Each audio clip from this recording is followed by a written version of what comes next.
still looking at some of them players thinking, I want to be there. Yeah, the next minute, you're the best.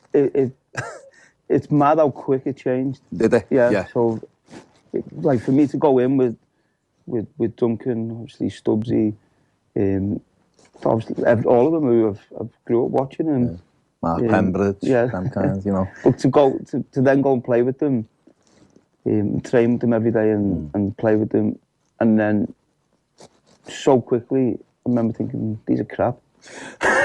Kev? Who's he talking about, Kev? Hi, Ger.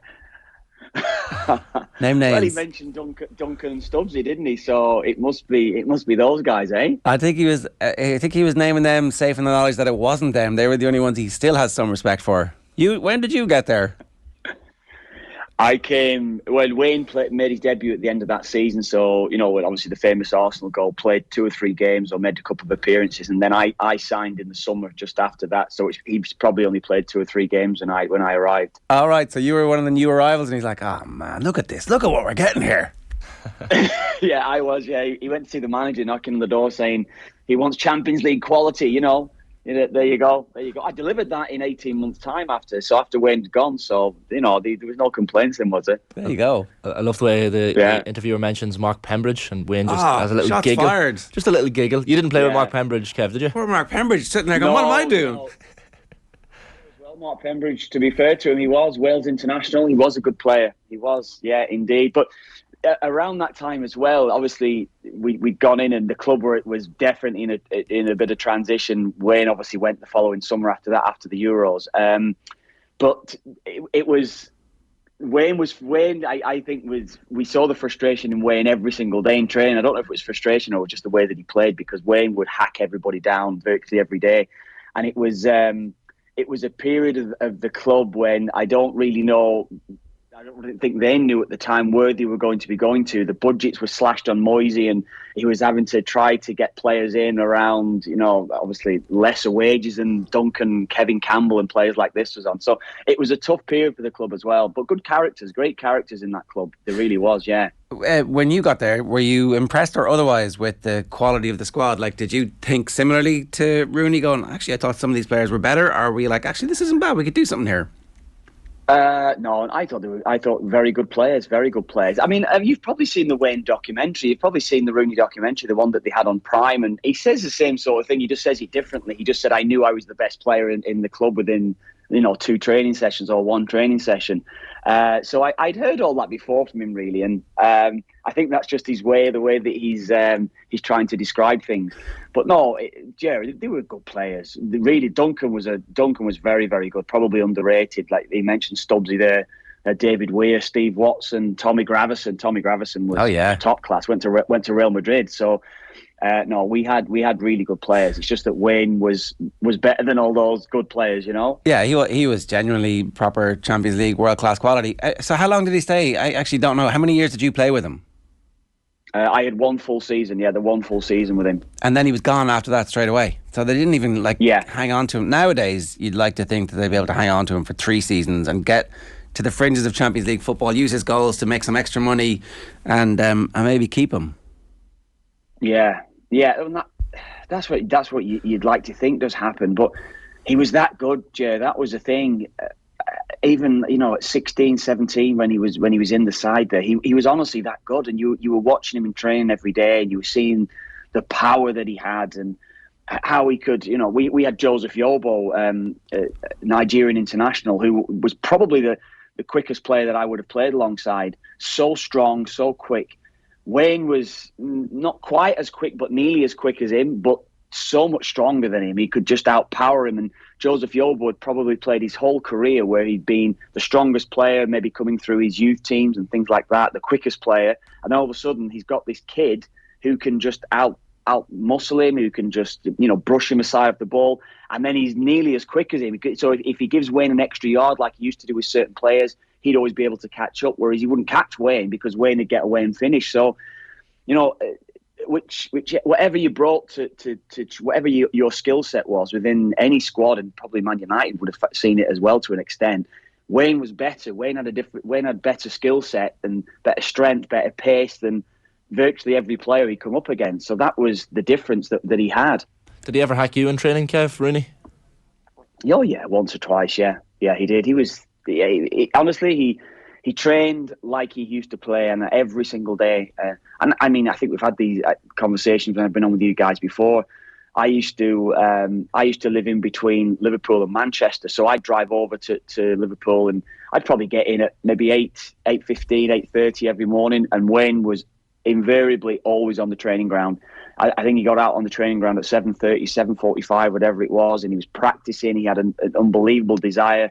I don't think it was a desire to get better. It wasn't necessarily, I don't think he had the mindset of, look, I'm working on a technical aspect of my game to become better at a certain thing. Like some players, I think a lot of players now have a real mindset from a young age. I've got to become better at a certain skill set because my right foot's not better. I'm not great at heading. I've got to work on my first touch or whatever it would be. Wayne just had this kid in him that just wanted to play football every single day, and you'd see him out, volleying balls. Lads go out to training every day, and we have obviously the prehab and type of. You'd be doing your prehab before training, make sure that everything's right. You're working on your stretching, you're working on anything. Wayne never did that. Wayne wouldn't stretch. He would go out and smash 100 balls into the goal. And everything that every sort of sports scientist, every sort of fitness coach is telling you not to do, Wayne would do it. He just had an unbelievable desire just to play football. That was how he was. That's kind of the anger stuff that he talks about coming out, I think, because it's smashing the ball again and again and again. Even though, at some level this might not be the best thing for you, you're still going to do it. Yeah, I think that's probably it. Would you say anger? Would you say an aggressive side to his game? But he did, Ger. He honestly, invariably, maybe not once a day, but once every other day, twice a week in training, there would be an over-the-top tackle, potentially injuring somebody.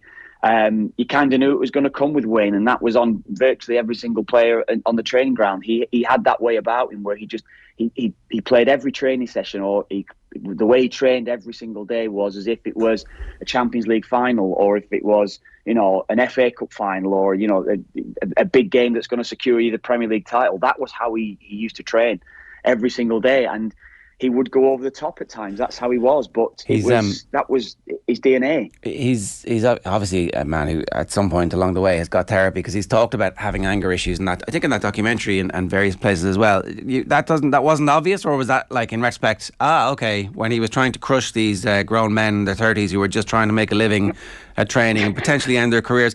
Maybe that's how that manifested itself. I think in the documentary, I think he does allude to it, doesn't he? About the way that he trained and things like that. Yeah, the anger issues, I suppose. I don't think he mentions it specifically like that, but they were somewhere underlying the whole time. Yeah, they were ready to bubble to the surface. I think that's the way that he was. And as you say, I was in my 20s then, yeah, probably mid-20s at that stage, but not quite reaching my 30s. But there was a lot of guys that. I think maybe it was. I think when he realised he was better, and that there was nowhere for him to go at Everton. If as much as he got a lot of stick for leaving Everton, he'd just become top scorer at the Euros. It was almost he had to go. That Everton had a huge offer for him that had come in. Where did Wayne see his career? He saw himself winning titles, and I think it was almost as if that was it. He was done around this group of players because he is so much better than them. I'm stronger than you. I'll kick the shit out of you, whatever it would be. And I need to move on somewhere now where they're going to suit my style of play and be fitting to my standard of play too. And was it that season you guys qualified for the Champions League? The season he left, or the year after? Yeah, that's next season. That year. Right. That year, yeah. We were in a bit of turmoil that summer when he left. David Moyes was under a lot of pressure. We replaced Wayne Rooney with Marcus Bent, actually. So that says it all, doesn't it? Yeah, I think we paid 400,000 for Marcus Bent. I think it was from Ipswich. There was no money in the club, so you're getting 30 million in for Wayne Rooney, and Moyes' budget was probably only 2 million, because I think we signed Tim Cahill came in. We signed him for 2 million from Millwall. Tim was a great signing, an attacking midfielder. You'd probably say Tim ended up being that type of replacement for Wayne, because he was the one that was the midfield link who just used to go in and get goals. Nowhere near the class of Wayne, don't get me wrong, but he was the guy that was able to go and get the goals, I suppose. So Moyes' budget after selling a £30 million player was probably 3 million, something like that. So it shows where the club actually was at that time. And then the club got better, and maybe off that Wayne Rooney money over a period of time of 10 years, David Moyes went on to have a really successful club there at Everton. Presumably Rooney's top of the pile, Kev, in terms of players you've played with, is he? I mean, I've said it a lot. I honestly, the only one I think at the age at 17 is Robbie Keane. There was very little difference. You know, in terms of physicality, Robbie didn't have the physicality, but in terms of his ability and the natural ability, just go out and play. He didn't need to go out stretching. He didn't need to go out and do anything like that. Robbie, I do, and I say it a lot. I think Robbie was equally as good, not for what he could bring in terms of being able to run by somebody and, you know, have that devastating effect on a game. But Robbie could have a devastating effect on a game in a different way. And even on the training ground, we'd see that with Robbie. There was very little difference at 17 between Robbie and Wayne. But Robbie was Irish, so he didn't get the same sort of credit that... If Robbie was English, you'd be talking about Robbie as a player that was... you know, in the Bobby Charlton mould. Because if Robbie played in that England side and he got in at 17 and 18, Robbie would have been a player that had 50 international goals. I'm convinced of that, honestly. And would Wayne Rooney have been able to do what Robbie could do in our side? Probably yes, but Robbie was very, very special. Yeah, very special. His longevity as well, the dedication to his craft is something that Robbie has that maybe gets a little bit underrated. Let's talk a little bit about the World Cup stuff because obviously you're in Qatar for the World Cup. What about Brazil? What's the truth here about them? Colin or Shane was making the point earlier on. They haven't yet played anybody who's really put it up to them properly. Lads. Is there a possibility that maybe when they come up against a good team? Maybe, but let's be honest now. Could you see... I mean, we spoke about Croatia before the tournament. You've asked me, and I've watched Croatia 30 times before the tournament, maybe 20 times, whatever it is. And I said they're a good side. You know, I saw them outplay France recently prior to the tournament, and a lot of people do get, you know, fixated with the form going into a tournament, saying, "Oh, they beat France, and France have lost. France are not in great form," and then France turn up for a tournament and do what they're doing right now. So I don't necessarily think that, but I just know that this Croatian side are a very good side. You know, runners up 4 years ago, they've produced, haven't they? And they've got amazing football players. And then I watched them yesterday in that Japan game, and I'm like, oh, look, Japan are not a great side. They can't raise the game. So if you're using that analogy of not coming up against great sides, I don't have it. You have to do the business. And, you know, South Korea had an unbelievable game plan to how they're going to stop them. They played against Switzerland in this World Cup. They played against Serbia again, who are another very, very good side. You can't get away from that. And I know Cameroon beat them, but they had 10 changes or whatever it was. So you're not going to really judge them on that Cameroon performance. And South Korea had a game plan. They set up with a way to go and try and beat them. And they had you know, tactically, they've done well to get out of the group. They're not a great side, and I know that. But last night was special watching them. It was so special to see the movement on them, the setup on them. And we get away from the fact is that how unbelievably hard working this team are. They work so hard, and they're different from many Brazil sides, because Brazil in the past would have just got the great Brazil sides, Ger, that we would have seen in, you know, 86 and 90, and that didn't quite make it, and then the brilliant Brazil sides of 02. In our lifetime, Ger, we maybe remember 86, we maybe remember 90. Do you remember Brazil really taking apart a side like they did last night against South Korea in that 36 minutes, really taking them apart and going to just blitz them and score the 4 goals, game over? I don't remember a Brazil side doing that. And every side now, the way that they're set up tactically, are way better than they were in 86 and 90 and even 02.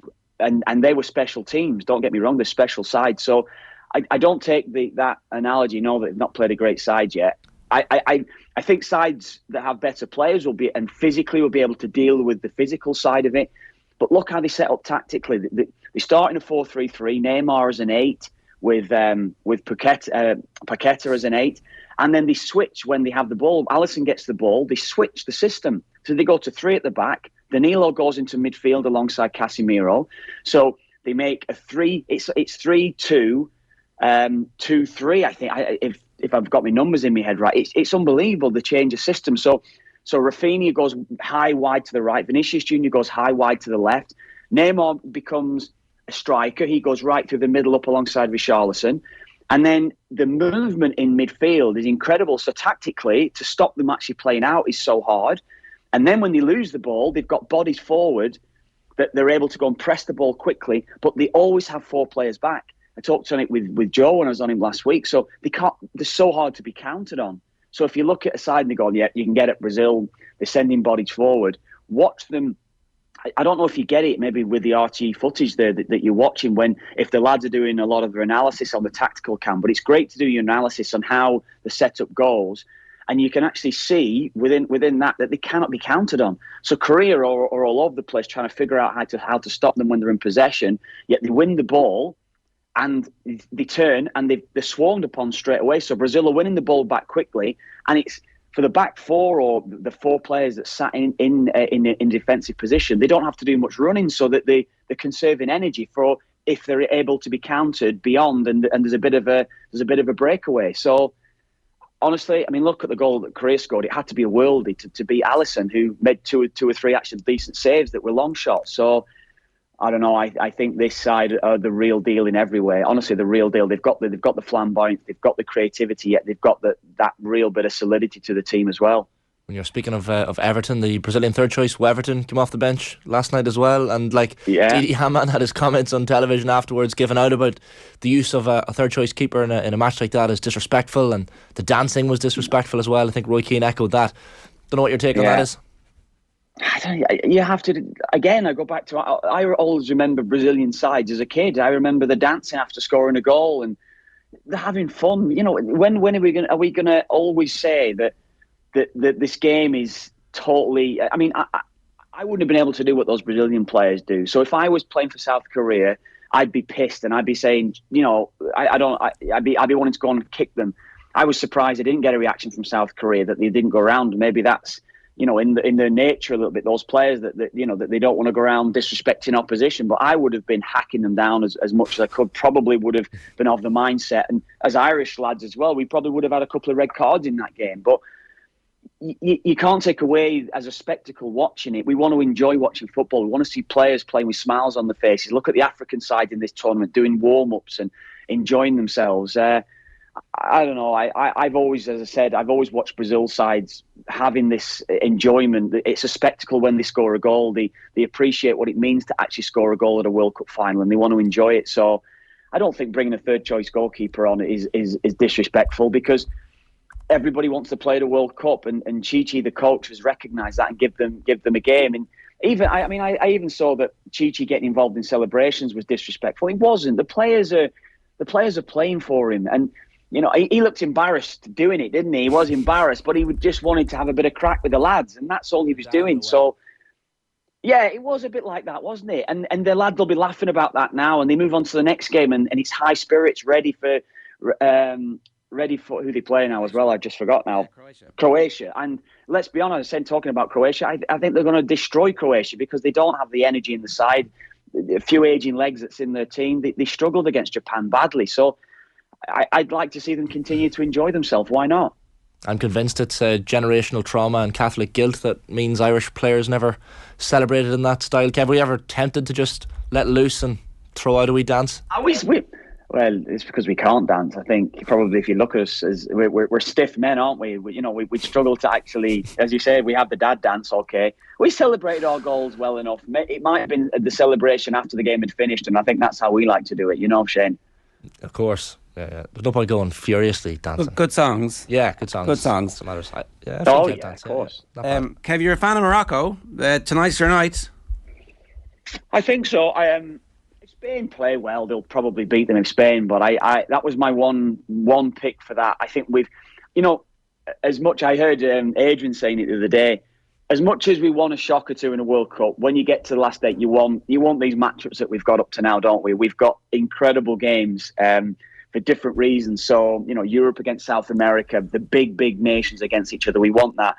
But if there's one shock that I looked at for the last 8, watching Morocco, the power that they have in the team, how organised they are as well, good defensively, very good going forward, good players, Ger. This is the one thing. I think Portugal have too much for for Switzerland. Although I think Switzerland as well, they continue to surprise us. They continue to get results, so it wouldn't be a huge surprise. But I think Portugal will win. But this is the one I think Morocco beat Spain. Yes. There's a good chance either or both of these games could go to extra time and penalties. It's at that stage of the tournament where, like, I really want to see the Spain team develop and blossom and explode and let the kids be the kids. But this is one of those games where those kids are going to be up against grown men who see the opportunity of a lifetime to get Morocco to the quarterfinals against, Portugal side. They would fancy themselves, even Switzerland. If Switzerland, good, But then, it's the quarter final that we want. We'd love to see Spain, Portugal in the quarter final and look at the rest of the games. I think no matter what anyone says, we want the romance of shocks, and we want these lesser teams to go through. But imagine that Spain, Portugal quarter final. That would be just an incredible game. Clash of styles a little bit as well. It'd just be such a great watch. But I don't know. We'll see. If all goes to plan, Spain turn up and Gavi and Pedri produce what they can produce, and Morata continues to score the goals, and they're able to hold off defensively. I'm not too sure about the goalkeepers. Maybe a big issue as well, I think, for them. And I don't think at the back they're the best. I think as I said before, there's real pace in this Moroccan team. So Morocco could hurt them, and if they get a goal, I think they've got maybe a formula and a strategy to defend deep and nullify a threat as well. So there's different ways that I've seen from Morocco where they can actually play. They can play a real attacking game, but they can also play a real defensive side game. So if they do get a goal, I think Spain will find it difficult to break them down. All right. Kev, great stuff as ever. Thanks a million. Thanks, Joe. Thanks very much. Cheers, Shane. Enjoy the games. Cheers.